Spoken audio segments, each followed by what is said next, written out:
Ilang oras nang nakalipas matapos na maligo ni Seska, hindi pa natatanggal ang towel sa kanyang buhok sa sobrang okupado ng kanyang isipan. Ganun siya kalutang. Kuminang ang kanyang mga mata sa galak na halatang umiyak nang makita niya ang bulto ni Brixton sa pinto ng silid. Buong akala niya hindi pupunta ngayon doon ang lalaki.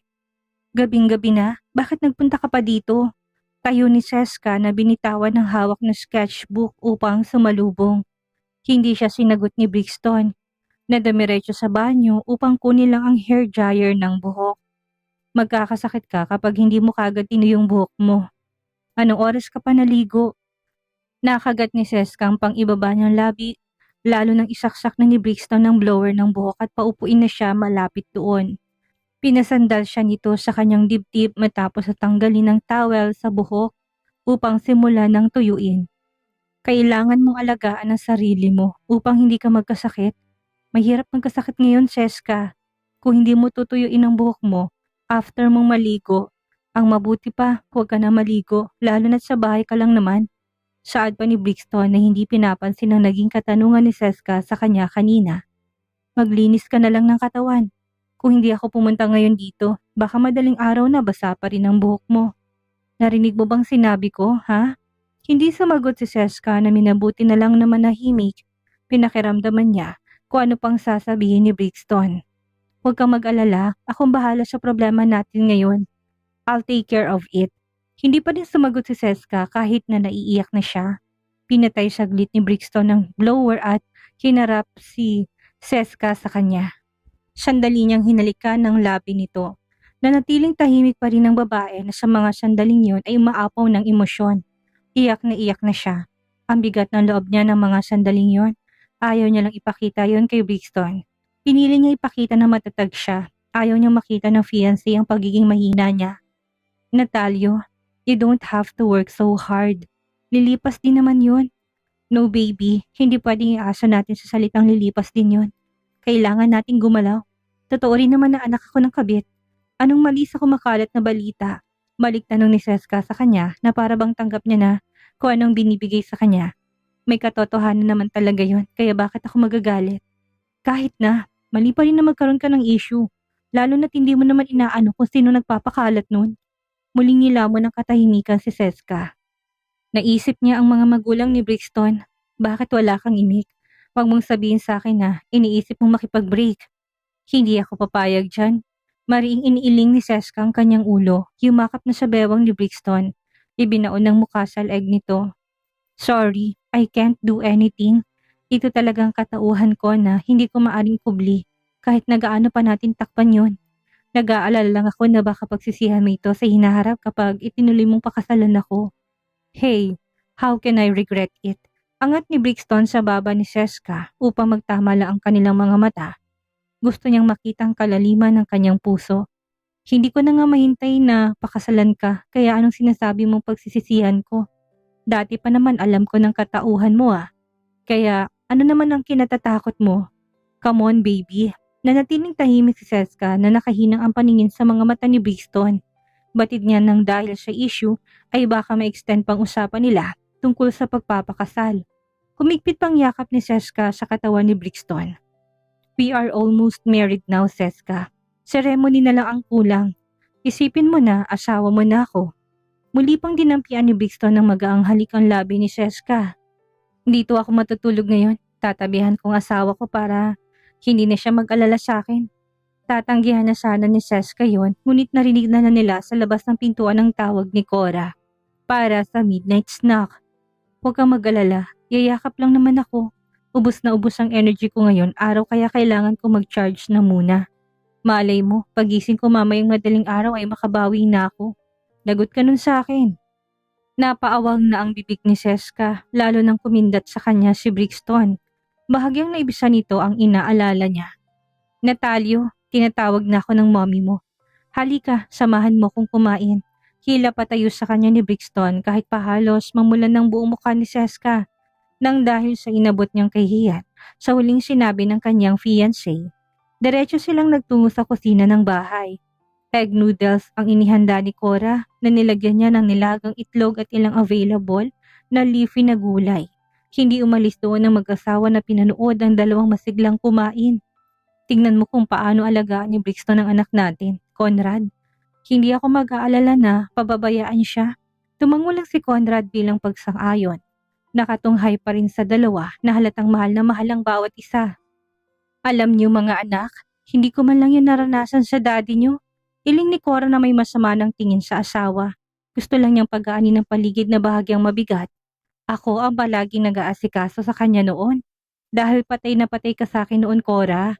Tugon ni Conrad na tumawa pa ng malakas. Napaigik si Conrad nang biglang hagilapi ni Cora ang kanyang tenga upang pingutin. Ang kapal mo! Anong patay na patay sa'yo? Buti nga pinatulan pa kita gayong subsob ka sa trabaho. Bulalas ni Cora na naningkit ng mga mata. Ang lakas ng apog. Pasalamat ka nga't pinatulan pa kita. Kung wala ako, wala kang asawa. Joke lang naman, Cora. Nagbibiro lang ako. Oo na, ako nang unang nangulit. Ako nang patay na patay sa'yo.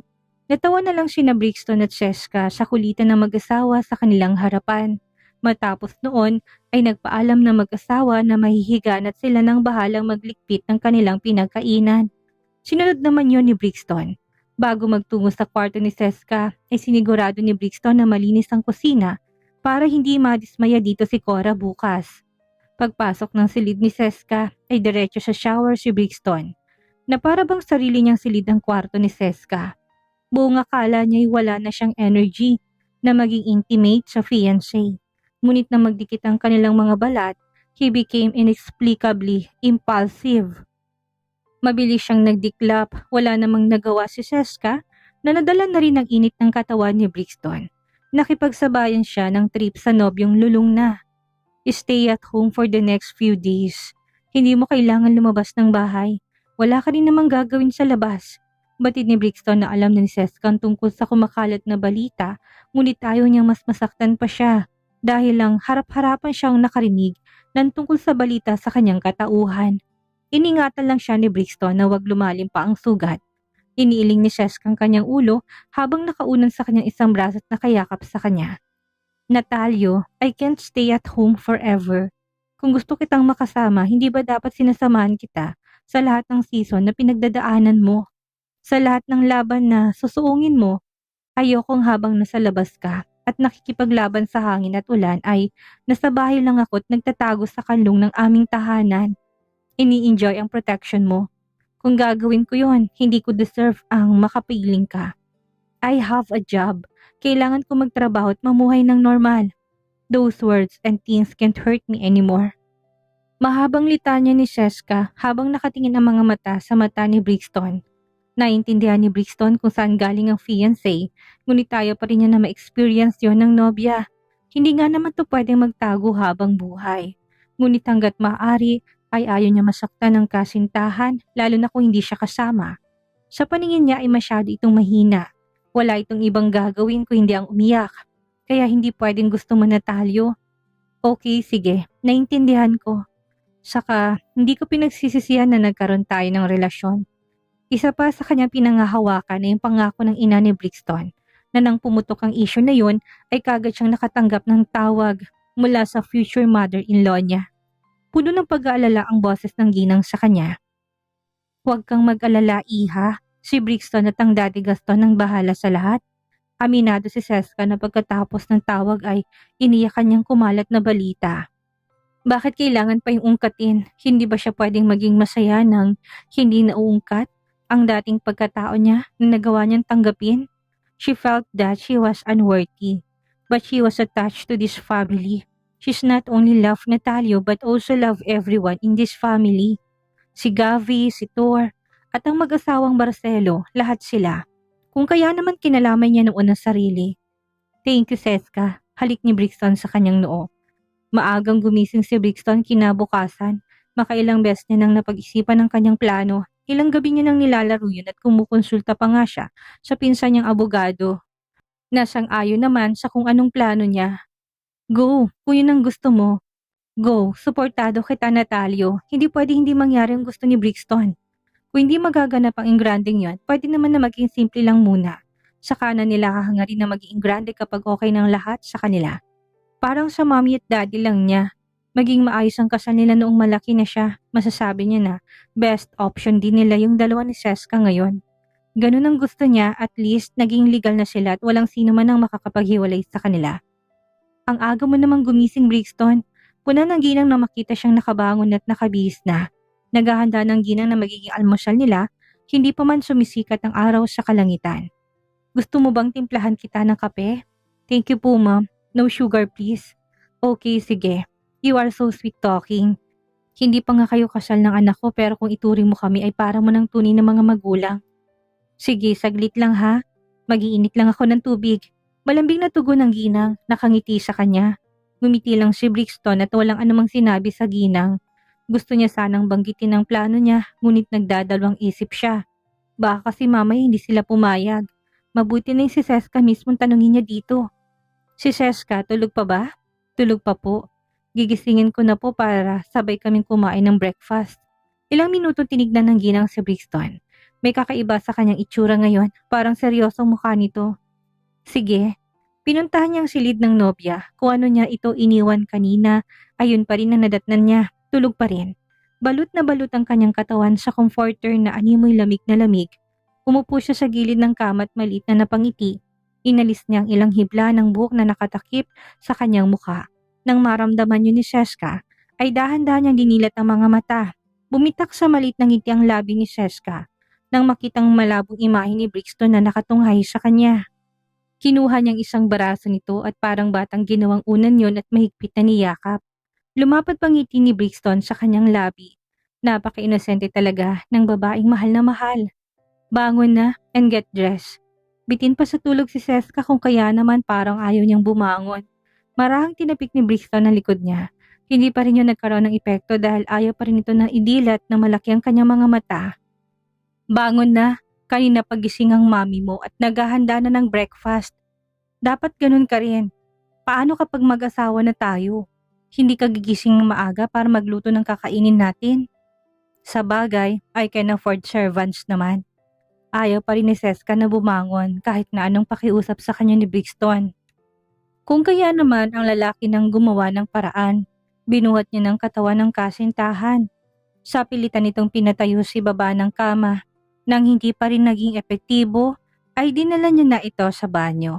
Doon palang nahimasmasan si Seska na madinig ang nakabukas na tubig ng bathtub. Labag man sa loob niya na maligo na kaagad, pinili niyang sundin na lang ang gusto ng fiancé doon. Saan ba tayo pupunta? Tanong ni Seska paglabas niya ng banyo at gising na gising na. Nakaroba. Ang aga-aga pa kaya? Nakangiting inabot ni Brixton ang hanger ng dress na kanyang pinili mismo sa loob ng closet ng fiancé. Tumagal ang titig doon ni Seska na para bang nagtatanong kung bakit yun ang kailangan niyang isuot. Hindi pa rin noon ipapawi ang mga ngiti ni Brixton na para bang siyang-siya sa reaksyon ni Seska na ngayon ipinapakita nito sa kanya. Natalyo! Bilang tugon pinakita ni Brixton ang documents na kanyang hawak. Nangatal ang labi ni Seska nang maging malinaw sa kanya kung ano ang bagay na yon. She didn't want to put pressure on him kaya hindi nito kailangan magmadali. Bakit biglaan? Hindi naman kita pinipilit agad na. Tinawid na ni Brixton ang kanilang pagitan at niyakap na si Seska. I've decided to spend my life with you. Wala namang pagkakaiba kung magpapakasal na tayo ngayon, hindi ba? Ganon din yun. Bakit pa natin patatagalin? At least pareho na tayo may panghahawakan na legal tayo mag-asawa, Seska. Sa tinurang yun ni Brixton ay animoy nakipagkarerang tibok ng puso ni Seska. Kinuha niya sa kamay ni Brixton ang documents at binasa niya yon. Marriage certificate. Pipirmahan na lang niya yun at magiging asawa na siya ni Natalyo. Seska's heartbeat grew faster and faster, and she knew only one thing. She was about to have a family. She'd been abandoned so many times as a child, and she'd longed for a family. Now it was finally coming true. And with Brixton, the person she deeply loved. May masasaya pa ba sa balitang yon ng umagang yon? Natabunan nito ang lahat ng pasakit. Saka na natin isipin ang ceremony. Okay lang naman sa'yo yon, hindi ba? Tutulungan ako ni Nixa na i-process ang marriage certificate natin. Marami siyang kakilala. Huwag kang mag-alala, nabanggit ko na sa kanya ang bagay nito. Ilang minutong hindi makagalaw sa kanyang kinatatayuan si Seska. Bihis ka na muna. Abot ulit ni Brixton sa damit na kanyang hawak. Wala silang lakad. Hindi niya ito isasama. Kaya niya lang ito pinagbihis ng maayos ay dahil nais ni Brixton na kumuha ng larawan nila hawak ang certificate. Gusto niyang maging presentable sila sa picture na yon bilang mag-asawa na. Natalyo, seryoso ka ba talaga? Paninigurado ni Seska dahil baka nabibigla lang si Brixton sa offer nito at sa bandang huli kanyang pagsisihan na nagpatali ito kagad sa kanya. Kapag pinirmahan ko yan, magiging asawa mo na ako. Wala ka ng ibang pwedeng pakasalan dahil nakatali ka na sa akin. Asawa na kita. Tatanungin kita ulit. Hindi na nagawa pang tapusin niya ni Seska nang halikan na siya ni Brixton sa labi at mahigpit na yakapin. I don't want to marry anyone else, Francesca. Ikaw lang gusto kong maging asawa. Ang magiging Mrs. Barcelo bukod kay Mommy at sa magiging asawa ng kapatid naming bunso na si Thor. Malambing na tugon ni Brixton na hindi inaalis sa mga mata sa mukha ni Seska na punong-puno ng pagmamahal. Ikaw lang at alam mo yan mula noon pa man. Nahihikbi ng kusang yumakap si Seska kay Brixton. Kinuha niyang damit at walang pakundangan nagbihis sa harapan ni Brixton. Inayos niyang mukha, naglagay siya ng konting kolorete sa mukha. Matapos na gawin yun ay muli niyang hinarap si Brixton. Kinuha niyang documents at ballpen. Walang pagdadalong isip na pinirmahan niya na yon. Hinigit ni Brixton ang kanyang hininga habang pinapanood niyang gawin yun ni Seska. Dumudungaw ng kanyang mga luha na bunga ng kaligayahan sa bawat stroke ng ballpen ng pangalan ni Seska hanggang sa matapos niyang pumirma. Here, I am done. Hindi na natapos pa ni Seska ang kanyang sasabihin na malakas na napairit ng umangat ang kanyang katawan sa sahig dahil binuhat na siya ni Brixton at inikot-ikot. Ilang hampas ang ginawa niya sa balikat ni Brixton upang ibaba siya ngunit hindi siya pinakinggan ng lalaki na parang sasabog ang puso sa loob ng dibdib sa kanyang labis na kaligayahan. Francesca Navarro Barcelo, you are now my wife, baby. Dikit ni Brixton sa noo ni Seska ng kanyang noo. I love you. I love you too, asawa ko Natalyo. Naglapat ang kanilang labing dalawa upang selyuhan ang kanilang kasal na seremonya na lang ang kulang. Pagkatapos noon ay kumuha sila ng mga larawan gaya ng plano ni Brixton. Natapos lang yun ang katukin na sila sa silid ni Cora. May lakad ka anak? Tanong kagad ni Cora. Nang makitang bihis si Seska, buong akala ng ginang sasama to kay Brixton na mukhang magiging busy para sa araw na yon. Isa na doon ay ang plano niyang kitain si Nixa upang ipanotarize ang kanilang pinirmahang marriage certificate ni Seska upang maging legal ang documents. Mamaya pa mommy, after lunch. Ganon? Bakit bihis na bihis ka na? Tanong ni Conrad na may ibang nasasense sa tinignan ni Brixton at ng anak. Nakalimutan ko po dad, palusot ni Seska na nagpatuloy sa kanyang pagkain. May duda man ang mag-asawang Navarro ay hindi na lang pinalaki pa ang bagay na yon. Matapos na kumain, inihatid ni Seska sa labas ng kanilang bahay si Brixton na parang normal na araw lang yon para sa kanilang dalawa. Lalabas ka mamaya after lunch, tama? Kailangan kong i-meet yung client. Hindi siya masasama ni Benedict dahil busy raw ito umano. May nilaan naman ng manager na ibang tao upang samahan siya ngunit tayo ni Seska. Kaya siya na lang ang makikipagkita. Isa pa, mabilis lang din naman ang meet up nila. It's just a client. Pagkatapos maibigay kung kailangan niya, uuwi na rin ako kagad. Tumango si Brixton na huminto na sa paglalakad na marating nila kung saan nakapark ang sasakyan niya.